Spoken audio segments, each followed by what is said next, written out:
letting me do this. It's my first time, but I've always wanted to be up here.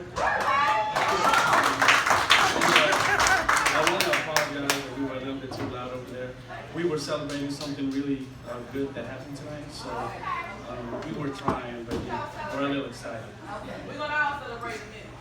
Okay. My poem is called Bright Life. I'll tell you a little bit about it, then I'll read it.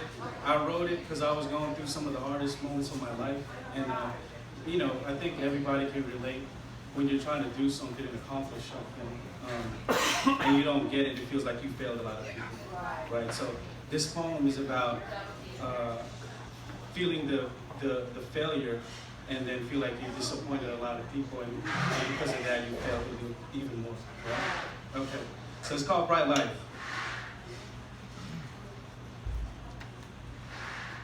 Bright life like a candlelight, maybe more like the star that's bright in the sky that we can compare to light. As we know, darkness can overpower you, manipulating your vision by affecting your decision, hold you in a place of submission where it feels like the only way to end is suffering is to suffocate. Lie there breathless, lifeless, appearing like it's the end of the road because the fight inside is gone. The blanket of darkness slowly covering all hope, all ambitions, all your dreams, and memories since birth that made you the person that you are.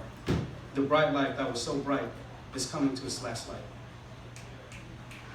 As you see the last images of your story slowly fading away to the present, with the previous day just a forgotten day, you start to hear several voices that sound familiar, but it appears to be too late.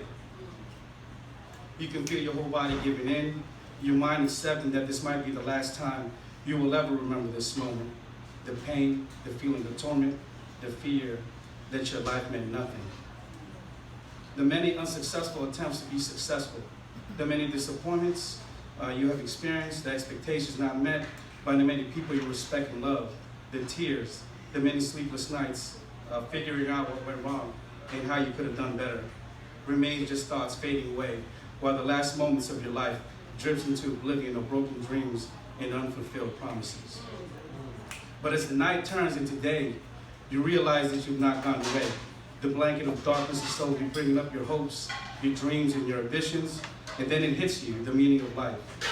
As the sun rises and the clouds appear, you hear the voices much clearer, and you eventually open your eyes and see the faces of the voices that have continued to be by your side through the darkness. The voices were the voices of your mom, your dad, your kids, your wife, your old friends, your mentors, your heroes. And there was one voice that was louder than all of them, making sure you heard him when you were into the depths of darkness and the verge of giving up. This was the voice of God. His words became clear as the sun became brighter than ever, and you remember that the words you were hearing from the many voices was the voice of God, and his words were, "Get up, my precious child. Stand up, my precious child. Reach your hand out so that I may pull you from darkness and bring you into the light. Your failures, your disappointments, I allowed onto you because I know you can bear them. Be the example to the many that your survival defines my existence, and that your every failures and disappointments that many believe you could have not overcome, you did because you believed in me. So you rise again to another day for more memories to live in a life, in essence, is its own miracle."